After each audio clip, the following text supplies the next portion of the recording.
وحلالة أنت مشروع إيه أنت الشقو إيه أنت هول قندلة لجارسية مد أي لكلها إيه مد يحكوين ما شرطه bulshada ma horumarto hadaan la isku tiirsanay hadda iyaga magaalada idin qurxiyo raggiisa u soo dhaweynaya hadda idin wixii wax qabadana ka qayb galin hadda waxa socon maya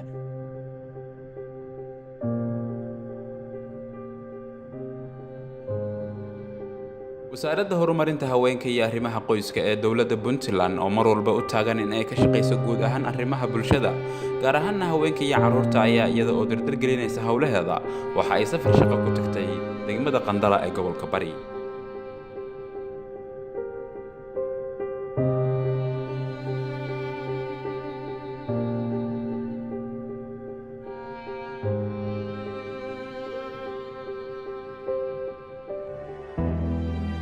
Qandala waxa ay ka mid tahay magaalooyinka qadiimka ah ee ku yaala gobolka Bari waxa ay dhacdaa bariga magaalada Boosaaso iyada oo u jirta qiyaas dhan 75 kiiloomitir waxaana dadka taariikhda haya ay sheegaan in Qandala ay jirto ku dhawaad 100 sano iyadoo la aasaasay bilowgii qarnigii 19aad sanadihii 1915 ilaa 1920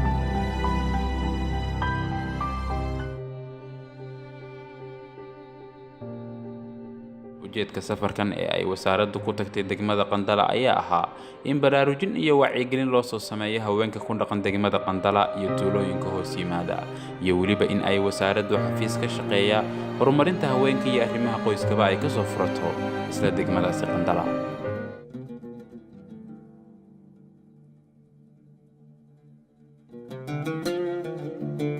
waxaan aad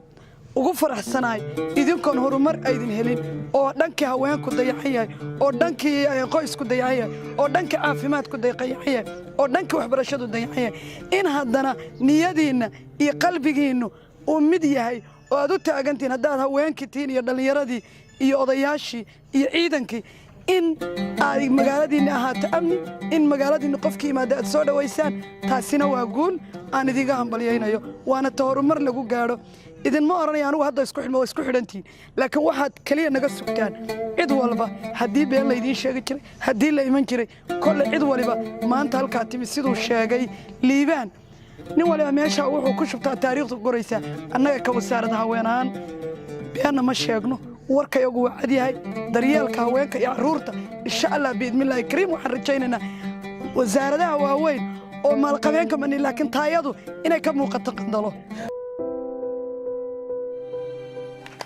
بعد السلام وحن ربا مانتا إنان كهذا الله إنه هذا وحن شوقنا مدة دور بريئة أنت وحين لا إنشرار جارجارة وحين يسكوجو إيمان إنه كلامه أو باهي لقال لكن مانتا وحوي الشركة إنان كهذا الله إنك هو أنا هان النور رنتان سيدا وحشران باهي دي ندبا فرينتي أنو دبقو علينا والسيركي يدمان شغالي إحنا جنسوي أو قف ولبا ودين يصير ربو إنه دورك وكل يهاي وقخري ما هو إنك قندلا wasaaraddu waa wasaaradda horumarinta haweenka iyo arrimaha qoyska Puntland cid ay u adeegayso waa haweenkii waa carruurtii waa qoyskii intaana idinka u hormuud gabdhihiin intaas waa mid waxaan idinku bishaaraynayaa inaan magaalada degmada u nasiyo gudoomiyo xafiiskii haweenka looga arrimin lahaa oo qola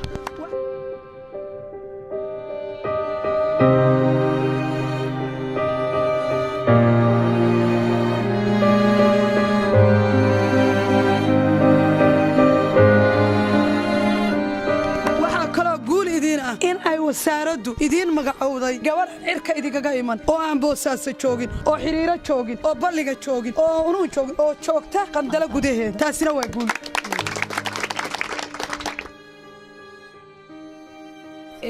inta waxa barbar socday shir kale oo aan hadana la yeelanay haweenka kaasoo aan ku dhiirigelinaynay inay isku xidhnaadaan inay horumarka marka magaalada yimaado qaybtooda u doontaan inay noqdaan kuwa aan albaabka isku xirin shir walba hada hor orodaan waxa ka aboon horta haweenkii inay isdhistaan gabdhihii inay midaysan yihiin markii gabdhihii la mideeyo ayaa talaabada kalena u gudbaysaa horta midooba laba xaafadood baan kala nahay iyo xaafadan heblo waa wax shay fuula waxa kale oo aan idigu darayaa wasaaradda haddii qofka xitaa idiin adeegaya ilaa annagu markaa ma taagni aad saluugtaan bal hadday dhacdo isuduwihii waa kan lambaradeeda waad haysaan qorta isuduwihii haddaad saluugtaan aniga kayga qorta annagu ma rabnaa haweenka qandala iyo shaqadooda istaag iyo tuulooyinkeeda ku hareersan waxaan rabnaa shaqo soconaysa